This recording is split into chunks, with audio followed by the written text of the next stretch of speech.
Good morning, everybody. Morning. Sorry, we're just a couple of seconds late here. We had some technical issues we wanted to straighten out before we came on. But good to see everybody. Looks like we got a full house. We got a full house on the screen anyway. Boy. And we might get Shannon in. Maybe. Yeah, everybody's going, what's a Shannon? Yeah. Anyway, glad you could join us. I've got a couple of things I want to show you at some point, but we're going to let Steve run down the lineup here this morning. Okay. Yeah, boy, I tell you, we got a full crew. Steve Anderson, good morning. John, Grandpa Rails, Bernard, Allie, Doug Dilly, Dwight Curley, Alan Marr, Rob T-Man. Let's see who else we got. I know I saw more. Here we go. Did I say Dwight Curley? Hillbilly Railroad. We got Lee and Lynn McCurdy. And Shannon's in there someplace. Sheep Boy, good morning. Roy Eltham's in there. Roy Eltham. Yeah, okay. Good morning, everybody. Oh, we got DES Multimedia. Did I say Almar? I think I did. Okay. Okay. Don't rely on me. Good morning, everybody. Morning. Good morning, everybody. Good morning, all. Well, we were just before the show. We were talking about road bed and lane track and hand spiking and all that fun stuff. We might want to continue that, but before we start that, I want to do this real quick before I forget to show you. My wife and my daughter and I and the dogs went on a little trip to Kansas and up in part of Oklahoma yesterday to look at some grave sites where my relatives were buried. Anyway, long story, but I'm not going to go into all that. But some of the stuff, something I found on the way, and let me change my camera around here so I can show you a little better. This I found, and I didn't know it was there because I had not been up there before. But this I found in Coffeyville, Kansas, 262 Prairie, minus the sand dome. I'm not sure where the sand dome is on it. But I didn't know this was up there. We saw a lot of trains yesterday, most of them Union Pacific, some BNSF trains, most of them either tank trains or covered hoppers. I didn't take any video of them or pictures because I was using my phone for my GPS. But one other thing I wanted to show you, Coffeyville's about 45 minutes north of Tulsa. Let's see, where am I here? Back over here. This was the first thing I saw that I thought was pretty cool. Come on, give me street view. Here we go. You can see this track. Let me get back out. You can kind of see this track arrangement right here where it's an intersection. I'm not sure what railroads are intersecting there. But I know just to the left over here off the screen is a large Union Pacific yard. And I think just south of this screen is a old Santa Fe yard. But this interchange on the tracks I thought was pretty cool. And Yeah, that's a very, very nice subject to model. Yeah, that's what I thought. But I'm driving down the road and I look over and I said, man, look at this. And we've got you've got the Y. I thought this was a Y. It's actually an interchange. And then you've got two crossings here. Let me get over here a little further. You can see the crossings a little better. Let it clear up, if it will. Come on, clear up. Yeah, you can see here's the second crossing. And I'm not sure why that's blanking that out there, but anyway, it was I thought it was pretty unusual. And then of course you got one of the industries over here. A lot of Do you know what that industry is by chance? No, I don't. Was? I didn't even know this was up there. I'd never been to Coffeyville before, even though it's not very far from Tulsa. But I ran across that and I thought, ooh, I gotta show the guys on the show. And I didn't have pictures, so that's why I'm using the phone like this to show you on the map so you can see it. But anyway, that's my train watching for this show. Hey, Claude, now you're breaking up. Am I? Probably because I A little bit. Yeah, probably because I went off and came back on, or through the camera. You know, you highlighted a good use of like Google Earth, being able to, you know, locate things like that and see them from different angles. Mm-hmm. Something else that you can use, like if you're modeling like from about the 1950s and earlier, are things called Sanborn fire insurance maps. You can access those free of charge through the Library of Congress by doing a little bit of a search. And boy, you can find some interesting railroad localities. If you know a city that you're looking in, it'll give you different timestamps for years, and it will also give you dimensions of structures that are around the railroad, plus for the entire city. It's really pretty cool. Good asset. Yeah. When I get to start building the structures for what's going to be Silver Gulch on my railroad, I'm going to use the Sanborn maps exclusively for how I do that, because there's just a great plethora of knowledge there. They've got legends you can actually measure the buildings with, so you know the actual footprint of the building. Really great stuff. Yeah, and the construction, whether it's wood, brick, yeah, steel frame, it's got all. How many stoves they had in the building? You know, because it's all about, a lot of them are all about fire and fire prevention. So yeah. Yep. Yeah, that I've never used them. I've seen them used. I think they even had on Mall Railroaders video deal. They had something on that where they were building one of their little project layouts with the Sanborn maps. Yeah, if I had like a basement or a huge building, which I'd need a huge building for everything that I do. There was a Sanborn fire insurance map that I looked at that was in Sioux City, Iowa, and it was Sioux City was a major packing plant back, you know, in the last century, early half. And I happened on an area where it was like a huge yard. It was like 7, 8 track interchanges going through this area, multiple industries, track just going every which direction. You know, for an end scale, that little area that's shown in that map would fill up a basement, but you'd have unlimited opportunities to run trains. It was really cool. What year was that, Bill? Probably 1920s. So it would have been in the heyday of, you know, railroading in America before the trucking industry started to pull away from it. I mean, it's just tracks going every which direction to every industry in that area. Yeah. Well, it's kind of like the Brooklyn terminal is so popular. The round warehouse that they had there. That's fascinating just to look at that track work around there. Of course, and what's his name at Fast Tracks actually started building that, and it's mind-boggling, all the frogs and stuff that you gotta have for that. I can't imagine trying to wire that up. That would take some time, no doubt. Yeah, it would. You have a lot of juicers on that one. They'd be going crazy, wouldn't they? yeah. But you could drill anywhere. It's really neat to see some of that, and that's one reason I went to dual gauge track, because I wanted some of that complexity, because it's just interesting. It's not what you normally see, and so for me, it's kind of fun to see that stuff.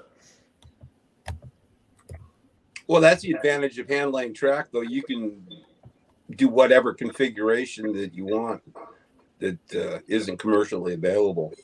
Yeah. Oh, Fred Wild, he's kind of up in that area.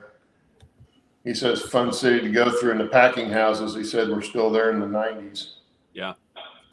It's kind of like Waterloo, Iowa. In the 90s, they still had Rath Pack the Indian chief, sort of the motif that Uncle Wilmer uses on the Indian Head Valley Railroad.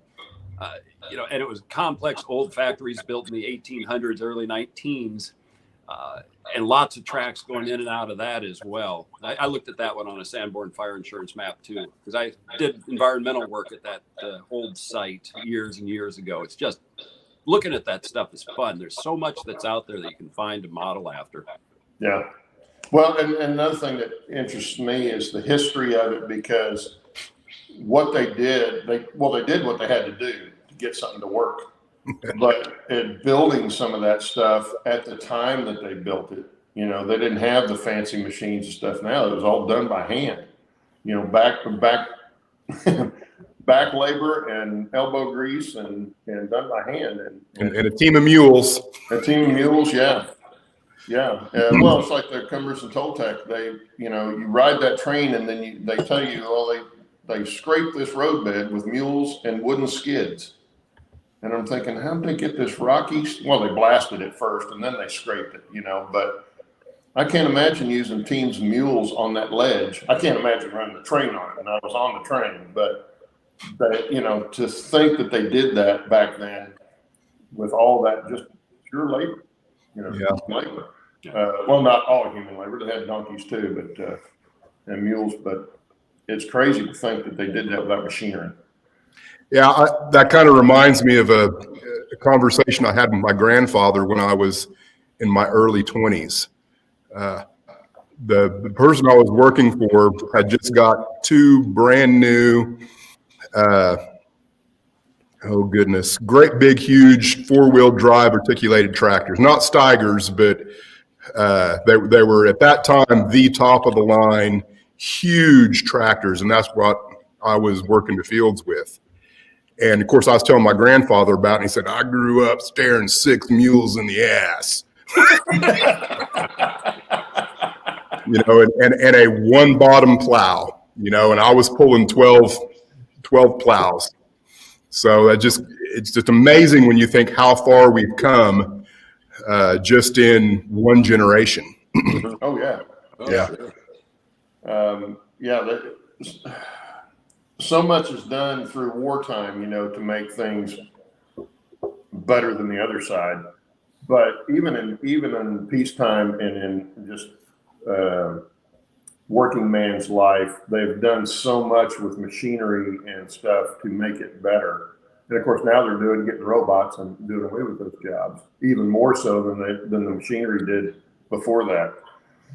But the innovation that people have come up with, give me a problem, and they find some way to fix it or make it better, which is pretty cool. Hey, Bill. Hey. Want to see what you've done since your update? Okay. Can't wait. Can't wait. All right. Let me take the phone off here. All right. Because we get a preview. Yeah, actually you do. You're still about 2 weeks in advance of where I've done. So let's see here. So since last week, I've got my fascia in on this bottom piece. And also the scenery done for the main gorge.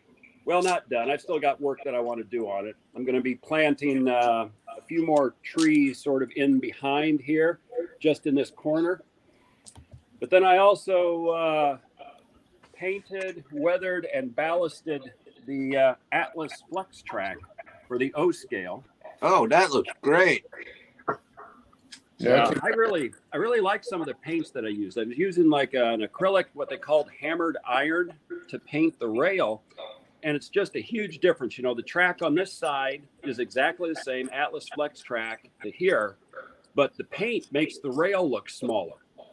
Yeah. It's an optical illusion, but I didn't even know it was going to do that. And it turned out really well. Bill, who makes that paint? It's just acrylic stuff you can buy at the store. Let me go over here. I'll show you. Excuse the mess in my shop, but it is Delta Cream Coat. Hammered iron is what they call it. So when you paint it on, it looks like rail that hasn't really weathered extensively, which is nice. A lot of guys like to put a lot of rust on, and I do too. Where did But you that pick it up actually at? makes it look like the rail that isn't totally rusty yet. Where did you happen to find that? Actually, I got that at a hobby shop. It was in sort of a clearance bin. Wow. Jerry, you can find it at like Hobby Lobby, Really? Michael's, or any kind of craft store. That hammered paint? Yeah, it's just acrylic, and it doesn't cost very much. It's usually, at Hobby Lobby, I buy all mine at Hobby Lobby, and it's usually about $1.50 a bottle, if that. And a lot of times it's on sale for less than $1 a bottle. Oh, looky there. Oh, man. Oh yeah, I've got it. That's going to steal the show right there. The show's over now. Yeah. I've had this actually running for like over an hour out here. I just turn it on, let it go. So Awesome. I would turn on my O scale and let it go, but it's a noisy beat. But also, in some of my videos I've been showing, we've had this little guy kind of standing back there and kind of watching. Yeah, that looks like Shannon. Well, we finally figured out what he was looking at. So got a bear over here on the other side of the tracks. But the only thing is, he hasn't realized, and I hope you can see it because I can't see the video, but there's another one behind him coming up. Nice. There you go. Circle and destroy. So that's that's the fun of model railroading. We have fun with trains, but we can have fun doing a lot of other stuff as well. Oh yeah, the little detail stuff is a lot of fun. Oh, it is. And then I'm making, other things I've been starting to do is I still had a few of my sticks that I built. So I'm starting to make a few more pine trees that'll, I'll kind of put in place a little bit later today.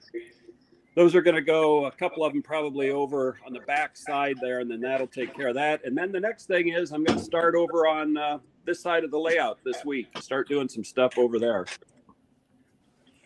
That's what I've been up to. That looks amazing, Bill.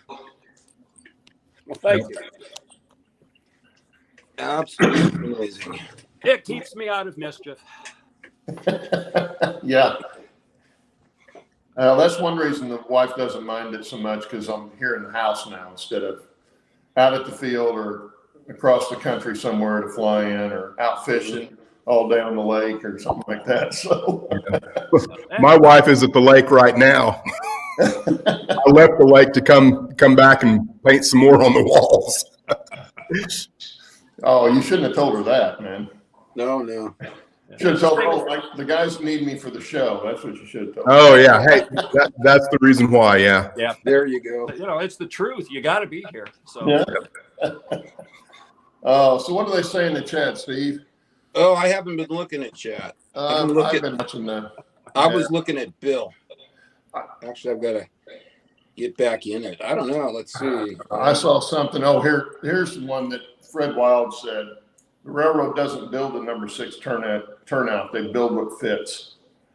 Yeah, and that's true. I don't think they ever go by what number of turnout they think needs to go there. I think they go strictly by how it fits and what kind of equipment's going to run over it. But that's something that if you build your own, you can do that sort of thing. Even if you use jigs, you can change a lot of that kind of stuff and make it something that it, wasn't really intended even by the jig maker to do. But Yeah, I think if you build enough of them, then I think you get to a point where you have enough confidence, you could probably build one without a jig. Oh yeah. what's the difference between a number 6 and say a number 8? Just length? Length, yeah. The degree, how many feet it diverges from the main line as a ratio. 8 feet every 10 feet, 6 feet every whatever. I can't think what the ratio is, but that's what the number is. It diverges at a rate away from the main line for every unit, whether it's 100 feet or whatever. Number 8 would be 1 foot for every 8 feet. Yeah. So can you make a number 8 turnout with a number 6 jig? Not with No, a probably no. not. No. But what you can do is you can diverge the diverging rail or even the straight through rail. You can turn those right after the frog, whereas the jig wouldn't do that. You'd have to do that, otherwise. But you could probably, if you had the filing jigs to me are the ones that help the most because they give you the right angle on the rail for the frog and for your points and that sort of thing. I don't think your point end is nearly as important as your frog angles, but I think you could probably build a number 8 with a number 6 filing jig. You may have to touch it up a little bit before you actually soldered it together. But if you had a number 8 template that you're pinning it over, you could probably get it to that and do that. But you wouldn't be using the jig. So aside from the jig, you need a special filing jig. They have filing tools from Fast Tracks. You don't have to. You can do They them. make life so much easier. Oh, yeah. You slide the rail in and clamp it down. It holds the rail for you, and you file it, and it comes out the right angle. Now, if you had a belt sander, if you had a really good belt sander, a vertical one, then I think you could do it pretty easy that way, but there would be a lot more trial and error involved. Sure. Once those 1-inch belt sanders are real good for that. And I know Steve's dad, he filed all his by hand. Oh, yeah. Built wood jigs to put them in. And you would file it, set it down in there, and set them in there. And if you need a little more filing, take it out, file it some more, and put it together. It's a little slower process, but it can be done strictly from scratch. You don't have to have jigs and stuff to build them. It just makes it easier. No, a lot of guys still do it that way. Well, sure they are. Yeah, they've been doing it for years that way, and they continue to do it, or they learn to do it that way. Right. And it's an artwork doing it that way.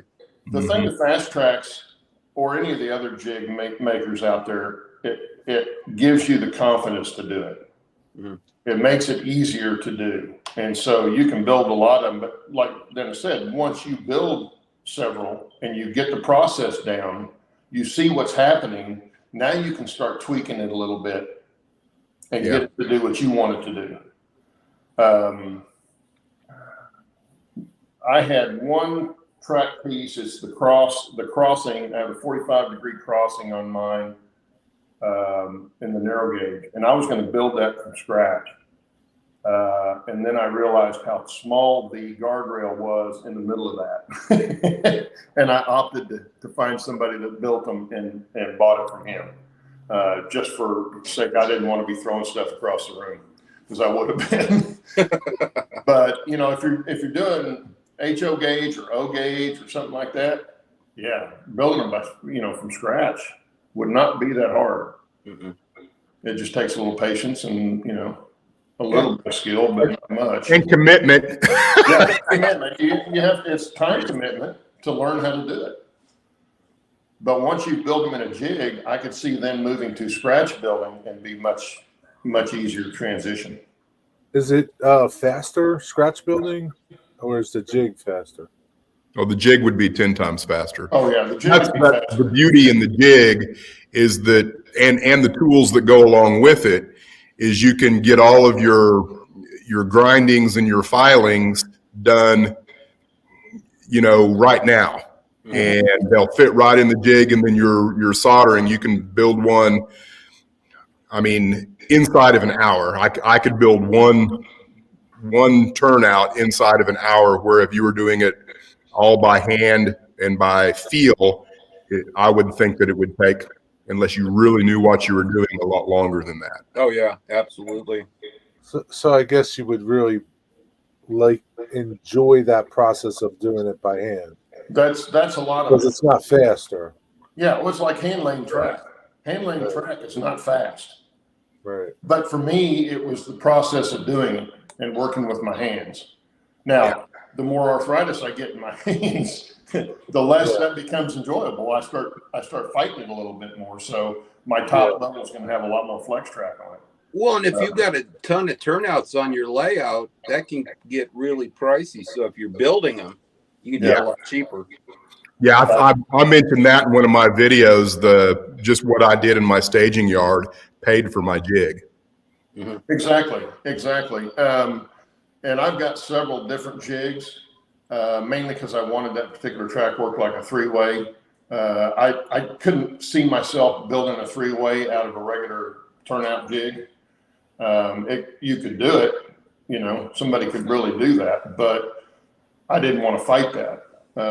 So that's why I did it that way. Bernard's asking why is Fast Track mostly the go-to company most expensive? Bernard, my guess is because their jigs are CNC'd out of 1/4-inch aluminum. Mm-hmm. Everybody else is using like phenolic board or something like that. Yeah. A much cheaper material. Does that phenolic last? I don't know. Steve's got one.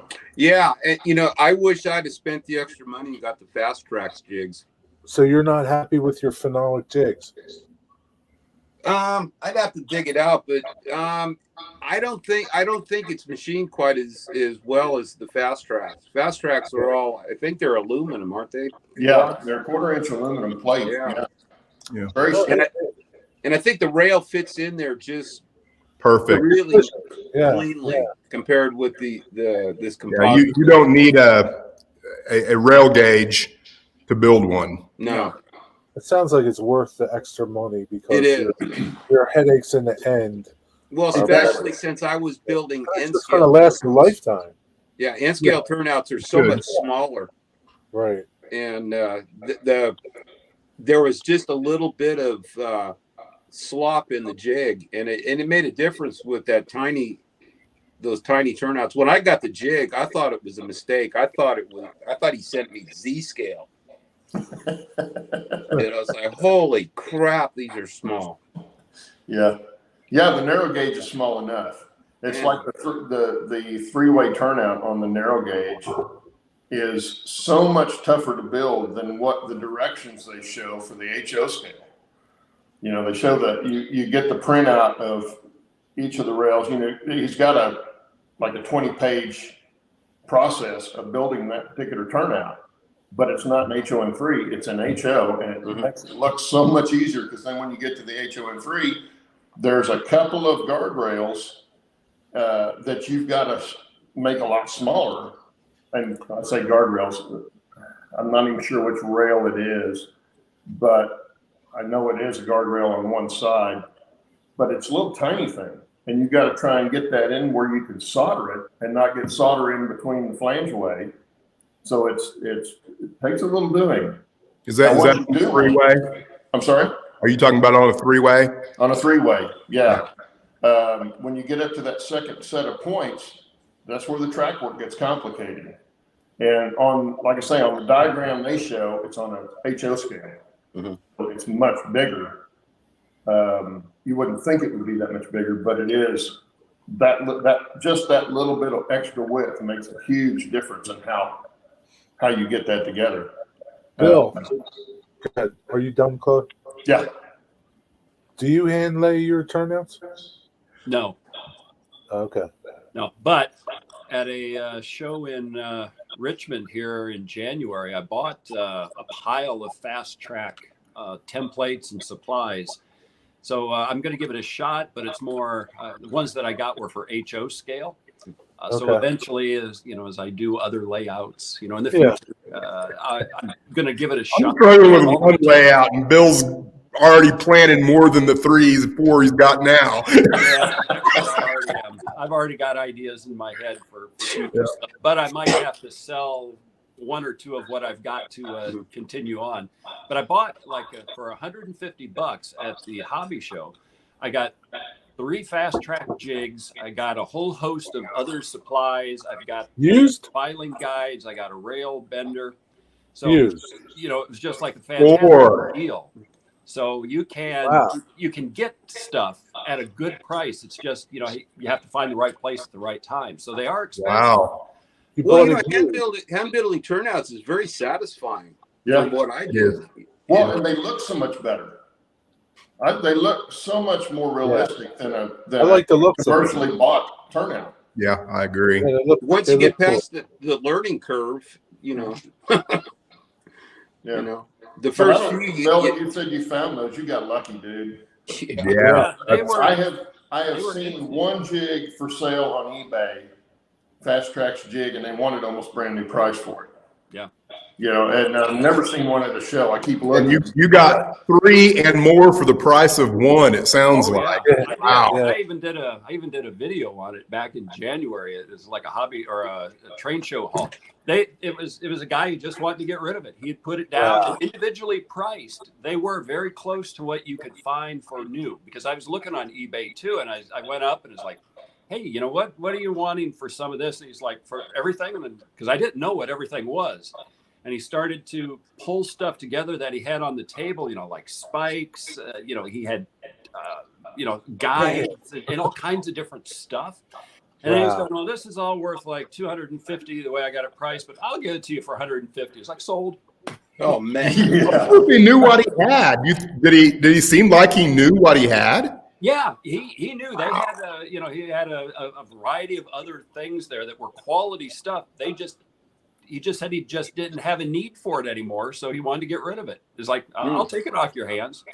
Yeah. What a gift. Yeah. Yeah, but aren't the jigs themselves like $100 or $125? Depending on what you're getting. And I think a lot of that has to do with the time it takes to machine whatever jig that you're asking for, plus the size of the plate that it's on. Because I've got one that's got 3 curved, 3 different radius curves on it. And that plate is probably 18, 20 inches long by 10, 12 inches deep. And it's 1/4 inch thick. It's a heavy jig. Well, like what Steve Anderson said, you get what you pay for. Yeah. Right.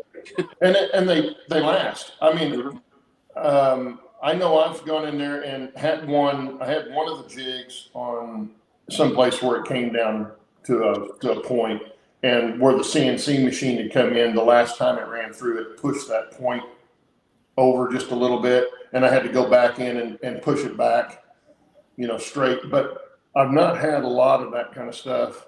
The quality on them is great. They last.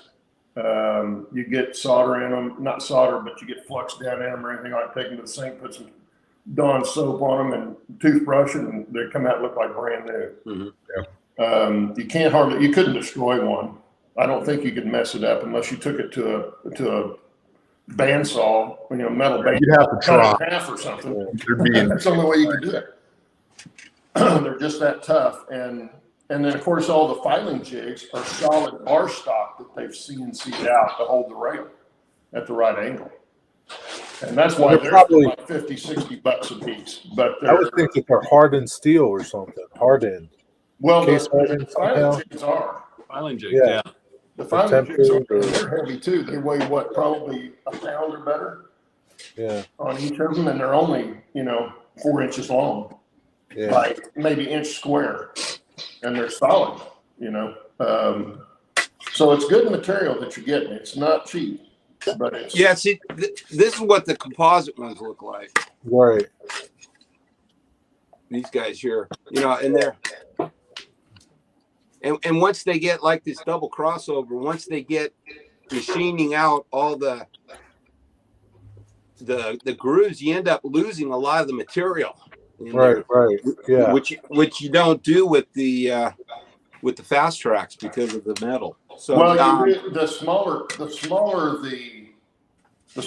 the gauge, and the more complicated the turnout, the more material is going to be gone from crucial areas. Yeah, that would hold your rail in line.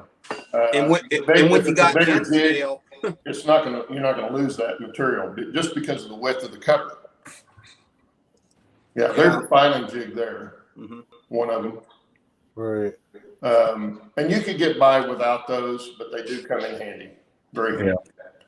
Yeah, see, now this is one of the jigs, and I've got this particular one also. This is one that you put your frog points together with, but you don't have to have that. You could do the same thing in the turnout jig itself. Yeah, it's a time saver is what it is. Yeah, if you were doing a whole bunch of them at once. Yeah, so you could Yeah, just there's make up a curves. bunch of Oh, there five. you go.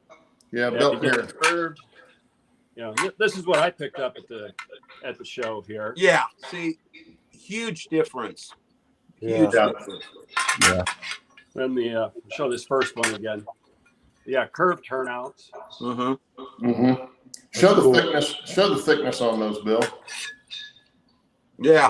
That's a Yeah, full they are- quarter-inch thick, they if are- not a little bit thicker than that. And then I think you already showed like the filing jigs. These are perfect for weighting down track as you're gluing it in. But you know, I got a Exactly. couple of these too. So Well, I use them to hold the rails down while I'm soldering in the jig. I'll lay them up there and use that. They're great for that. Yeah. But there again, if you're only going to have a half dozen turnouts on your layout, don't buy this stuff. Go buy turnouts commercially. You'll be much happier. yeah. I If you're say going to have a large yard, your pocketbook will be much happier. Let's put it Yeah. that way. yeah, if you're going to have a large yard with kind of all the same size turnout, if you're going to do everything with number 6 in a large yard, then it might be worth it.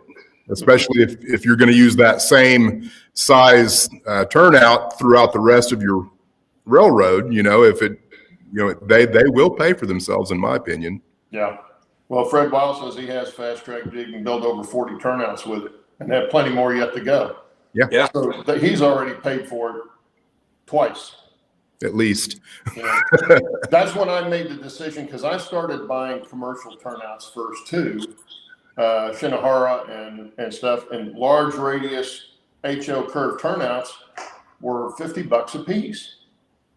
Well, 3 of those I got a jig. And Yeah. so I've got probably at least 4 HO curve turnouts on my layout, and maybe more than that. I'd have to go up there and look. But that would have, that paid for one jig. Yeah, I would say buying somewhere it between myself. 6 and 8 turnouts of your normal number 6, number 8. 6 or 8 of them would probably pay for the jig. Of course, then if you're going to get the filing point tools, you would need, probably need to build maybe another 6 or 8. Yeah, if that. Because these are about $60 a piece. Of course, then the other thing you have to have your PCB ties, which are the copper clad ties to solder it to. Those aren't very expensive. And then you have to have rail.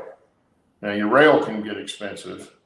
Yeah. But you usually get 99 feet in a bundle for, I think, code 70 microengineering is about $60 for 100 feet, 99 feet.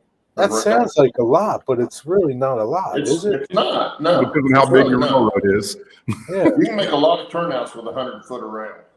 Can you? Oh, Really? yeah. Yeah. Yeah, it's not bad. Just depends on how many turnouts you have to do. If you How have, much? half a dozen turnouts on your layout, you don't want to. Yeah. And Fred Wild brings up a good point too, is that besides the fact that it looks better, it also performs better in my opinion, especially in the HO narrow gauge world. I've got everything on my time saver except for my dual gauge switch is Pico. And I'll tell you, I don't have any problems with my Blackstones, but all of my brass engines that run on it, they short across at the frog. If all of the slack is one way because you come through a turnout or whatever, they will short out about that long because of the distance that the frog is. The wheel can come over and touch at the same time, where that distance on the hand built is further away, and there's like zero chance that you can bridge that gap with the width of the wheel. Yeah. Well, and it's so much easier to tweak a hand-built turnout than it is a commercial turnout. A lot of your frogs on commercial turnouts, depending on what you're using, are plastic, and you can't do anything with that other than maybe sand it or five it, but you can't bend it or anything like that like you can. I've actually taken the points of my frogs on some that I was having a little bit of trouble with after I got it installed and actually bend them a little bit. Oh, really? Or you can take them and hit the solder on them, the soldering iron on them, and have a pair of pliers on it and move it just a little bit, take your soldering iron off and let it cool, and you've moved it now. Mm-hmm. You can't do that with a plastic frog on a Yeah. turnout. Yeah. Or even if it was a metal frog, you can't do that on a commercial turnout because all your ties are plastic underneath. You couldn't put any heat on it for sure. Yeah. And if you tried to bend it, you'd probably break the plastic spikes loose. Yeah. Now that's a specific problem where I had one. It happened to do with where the turnout was on the layout. It was actually changing elevation at the same time it was going over the turnout, and so I was having that particular problem. And once I tweaked it, that problem went away. But I couldn't have done that with a commercial turnout. Now, whether the commercial turnout would have had that same problem, I don't know. But anyway, Almar says the whole setup is about $300 to get started with it, and that's true. Yeah. So it's a cost comparison to how many turnouts am I going to have, and if I wanted, if I were going to buy all of my turnouts today, what would they cost, and what's going to cost to build my first Fast Tracks turnout.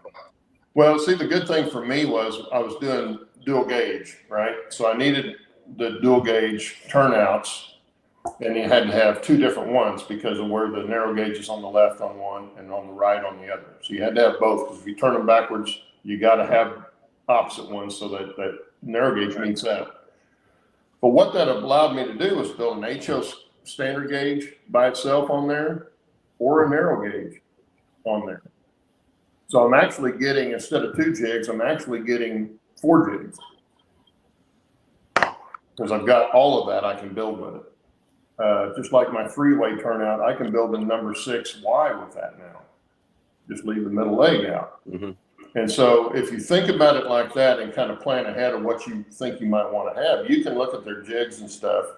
Instead of getting a jig for each particular turnout, look at your jigs and see what you might be able to make with what they offer that you could get more out of than just that.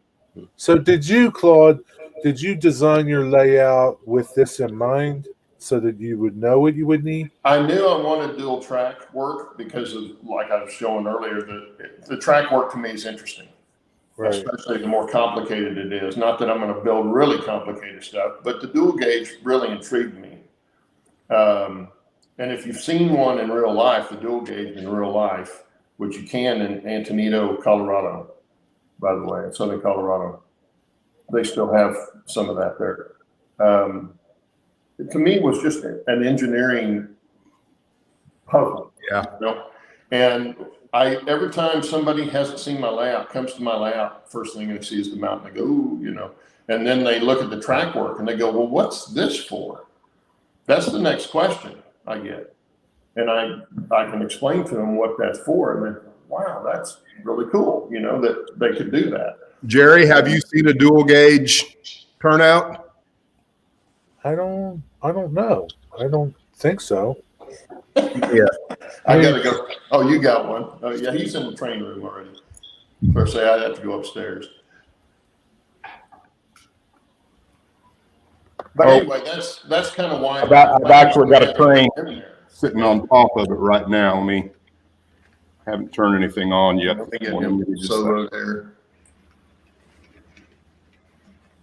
But yes, Jerry, I did plan it with dual gauge in mind. Right. Now, see, that's a dual gauge with just the narrow gauge diverging. Yeah. And I've got some of those that have points like Dennis's has here. And then because you have to have points for the narrow gauge, not for the standard gauge. Let's see. But then I've got a turnout that comes in dual and goes standard straight and diverges with the narrow gauge with no point. So Dennis, is some parts of that not narrow gauge of your layout? If you're talking about mine, yes, the main line coming through the town is standard gauge. And then everything further, I guess, north of it, if you will, all that is narrow gauge. I'm still messing around with what I will do with the standard gauge and the dual gauge on my track plan.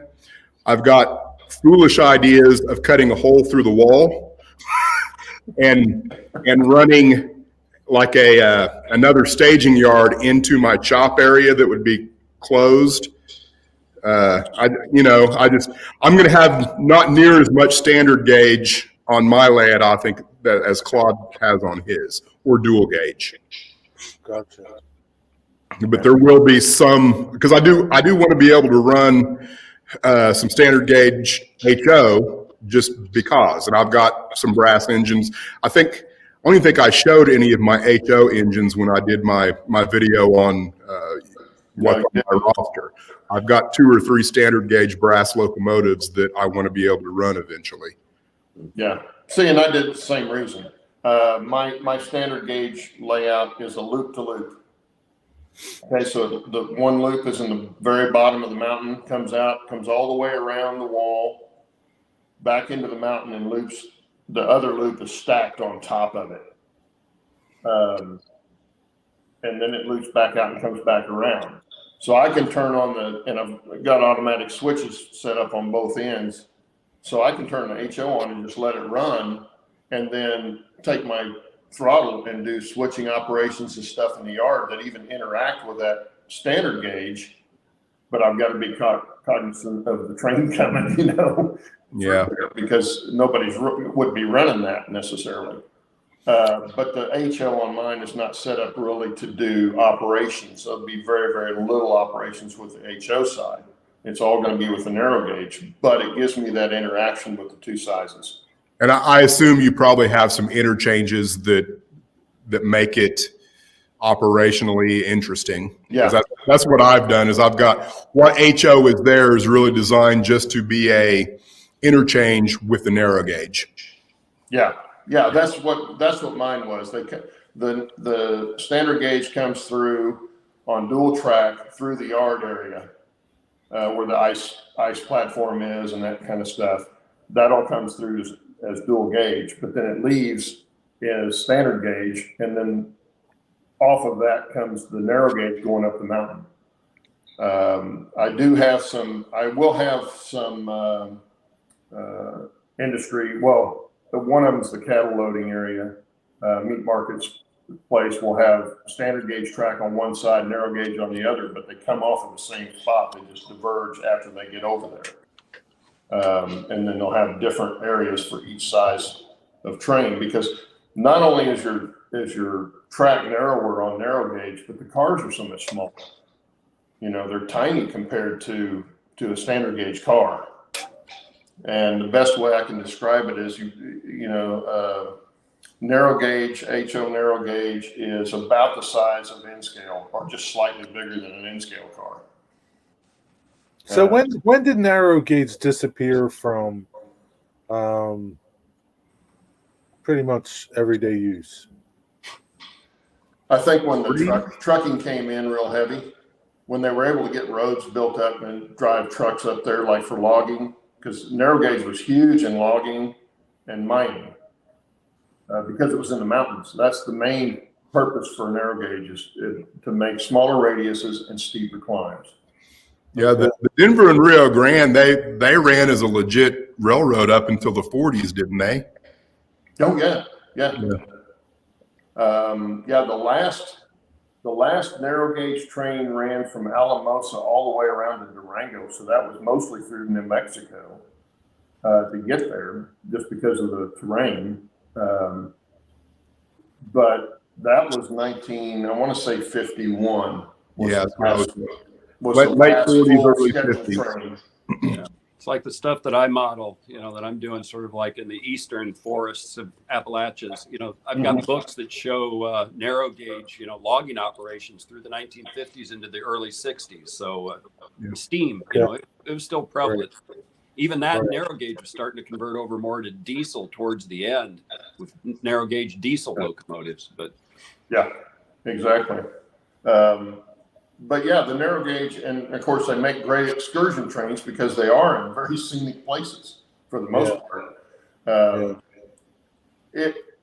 You can drive the route that the Colorado Southern went on. You can drive that on a highway now for most of it. But you can see the scenery that they saw from that train. But back in the day, they didn't have the roads going through there. It was just train, and that's what made the Colorado Southern, even though it was never profitable, that's what kept them going, was the fact that they couldn't get there any other way for a long time until they built roads. And once they built the roads, and the railroad went out of business, and they ended up pulling up all the rail on it. But the Durango and Silverton is still, a lot of that rail is still there. And then the Antonito to Chama on the Cumbers and Toltec still there. But either everyone should go ride it's them. all gone. Yeah. They pulled it up for the steel. Yeah. Oh, Allie says New Zealand's got narrow gauge 3 foot 6 inches. Yeah. Okay. That, So what's what that, 42 inches? So what would your gauge be? What would yours be in real life? 3 foot, 36 3 inches. foot. Yeah. Now Bill's, his ON30 is only 30-inch scale feet.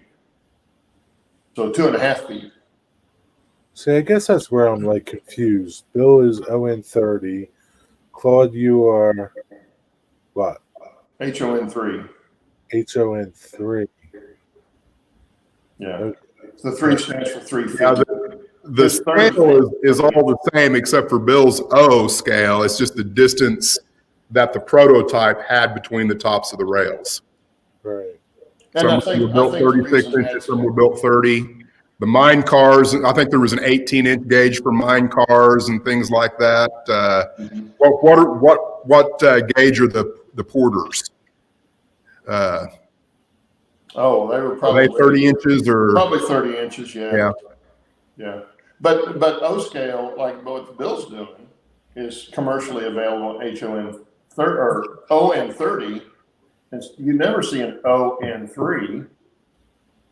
I don't know that I've ever seen that model. If it was they scratch built it all because it's not commercially available. And I think the reason they did that was because of the availability of HO track. And ON30 will run on HO scale track. yeah, and that's what Bachmann, like all of my ON30 stuff is Bachmann. I got it all off of Train World at clearance prices, to be honest with you, because I thought it looked cool. But yeah, you can get my track is like Micro Engineering ON30, but it's all like Bachmann, ready to roll equipment. Yeah, and it's that was strictly for commercial reasons they did that. But you just think of any narrow gauge is narrow gauge. Right. The gauge on the track is particular to any particular site that they did, but 3 feet was this, fairly standard for narrow gauge. Right. And of So course, now, all your equipment had to be smaller for those reasons. well, you can't run HO on your track, or you can? Yeah, my narrow gauge stuff is HO. It's HO scale. The gauge on the wheels is different. Okay. So that's the only difference. So my standard gauge HO and my HON3 are all the same scale. All the buildings, all the people, all that stuff is the same. The only difference is the size of the equipment is a little bit smaller on the narrow, and the rails are closer together. Yeah. Okay. Still confused. Well, I mean, it's like if I want to get crazy on my ON30, and I'm actually going to do this at some point, I can run HO scale equipment on my ON30 track.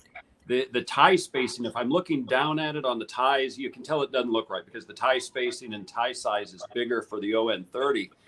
But I could put an HO scale train on my ON30 track and kind of film it looking up, and I can have it going through really tall forest and some of this stuff, and just for some photographs, just to kind of see what it looks like. Yeah. So that part that's where the confusion comes in, is people confuse scale with gauge on the rails, and that has nothing to do with it. Yeah, you hear people all the time refer to, particularly in scale, that they will say engage, a lot of times, and that's not really, your scale and your gauge are two completely different things. Yeah. Scale is the ratio of the model to the real life world. Gauge is specifically to the distance between your wheel and your rail. Yeah. You want to see something that looks really strange in railroading, go to Maine. We got to go to Maine before pandemic and did New England and stuff, and we got off at, I don't remember, someplace in Maine. And right off of the pier where we came ashore, off the pier, was Maine 2-foot gauge. And the rail looked like it was so out of proportion because the rail was still this tall, but it's only 2 foot wide. So it really looked strange because it was, that proportion that you're used to seeing was so out of whack. It almost like you see a car with a kiddie ride on top of. Yeah. It looked like, the gauge between the rails looked like something you'd see at the zoo or the fair or something like that. Yeah. But the rail was like 5 times bigger than you would see on one of those trains, because they're running pretty good size equipment on it, but the gauge is so narrow. Now, why they went to 2 foot, I don't know. I've never gotten into the main 2 foot stuff, but the Wrangley Lakes was one of the most popular, I guess, of the 2 foot gauge, from what I understand. But that would be an interesting thing to model also. And I think, I'm not sure, is N scale 2 foot gauge in HO? Probably close. I'm not sure what the measurement would be there. I'd have to figure it out. But yeah, it just looks weird if you see it in real life, because the rail is still the same size rail they're using on, say, 3 foot rail gauge in Colorado. But it's so much closer together, it just looks out of proportion. Right. That's cool. I remember seeing that going, what is that? And then I realized we're in Maine. It's the 2 foot gauge. I wasn't ready for it. I wasn't ready to see railroad stuff right there by the water either, but that's, they had it. So what are they saying in the chat? I'm not even watching. Where's Steve? Fred's bringing up something about G scale. And I know if you get into Lionel and the radiuses, and there's a lot of other strange things that go along with the scale and the radiuses of the curves within Lionel and O scale. That's confusing. Well, you have to remember, those are really what they will call either 10 plate or toy trains. Right. Because those were the old Christmas sets that we all got when we were kids. Us older guys got when we were kids. And they were not prototypical at all. But even the cars and the engines weren't detailed. They were all pretty rough examples. Lionel does have a line of fairly scale equipment now, don't they?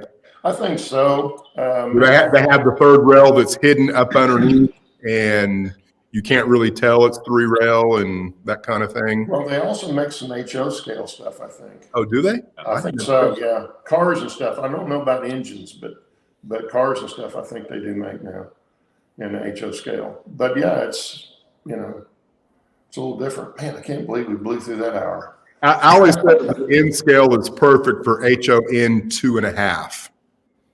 Oh, okay. So yeah, that'd be HON 30. Yeah. But then there again, the ties are going to be too small and too close together.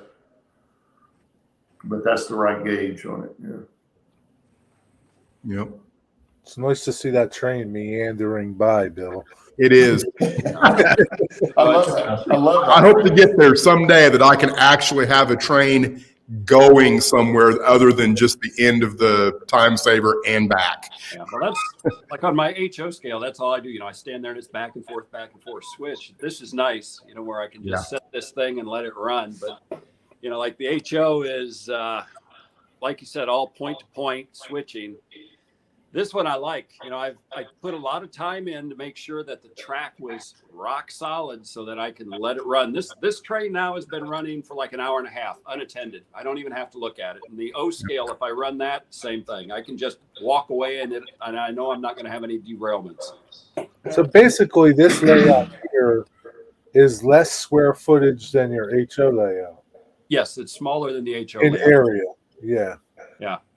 But it looks so much huger. Yeah, it just looks huge. I mean, it's just like, it's just, I don't know. It's just mesmerizing. And like, it's just like you get immersed in this little scene right there that you're seeing. And like, you just, That's what I wanted, when I was thinking about this and conceptualizing what I wanted to do, before I told the wife that I was taking over the garage completely and her car was never coming in. I wanted to have separate scenes.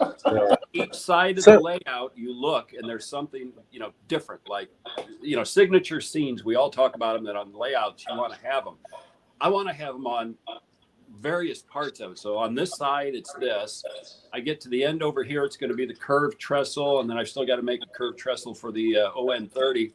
The other side that I'm going to start to work on is going to be more of a deciduous forest, and then there's going to be a couple of interesting rock outcrops I'm going to put in on it. Then the other side is, the little, I wouldn't call it staging, but where I've actually can do a little switching, so different areas, just so that you can kind of get sucked into it. And like the little bears, that just developed as I stuck the guy in. It's like, that's kind of fun. And the wife actually suggested that, hey, why don't you put some bears there?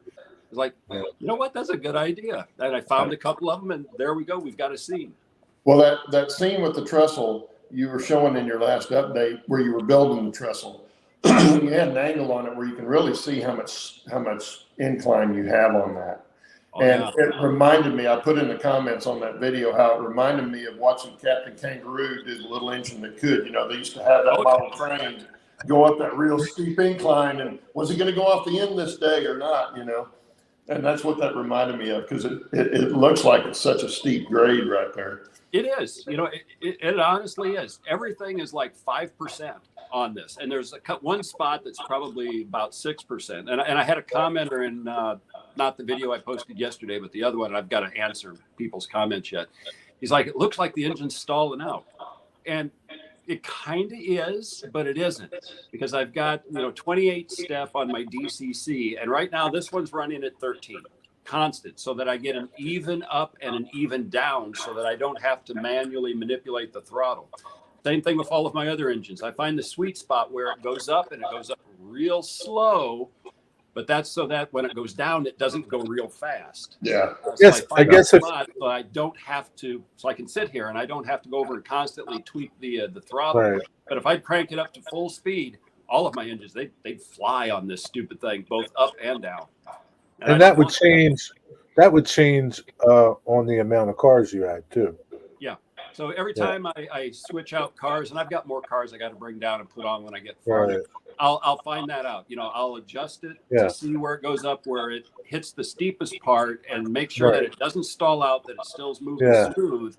Yeah. That's my sweet spot. And then when it's coming down the grade, that should keep it from going too fast. So I don't have anything except the articulated running at 28. For the articulated full 28 step, it doesn't go that fast up or down. It's nice even, so I let that one. But everything else is like about 10 to 12 on a 28 step throttle setting. Yeah. Well, we gotta sign off here, guys. We're well over our hour now. Yeah. I don't know what happened to Steve. Did he say where he was going? I didn't see anything in chat. Hope nothing bad happened. No, he was messing with his camera and Well, he burned his hand real bad yesterday too. He actually stuck it down bare hand down on his welding table and didn't realize how hot it was. And he's got a really nasty burn on blister on his hand. So that might have been bothering him too. I don't know. But anyway, thanks for showing up, guys. And Hey, it's good talking to everybody. Good seeing everybody. Good seeing everybody in it's great chat. to hear, buddy. Yep. And one of these days we'll get Shannon back on here, maybe. Yeah. But guys, take care. See you guys. Take care, See you, everybody. everybody. Have a good Great week. day. And Have a we'll good see you day. later.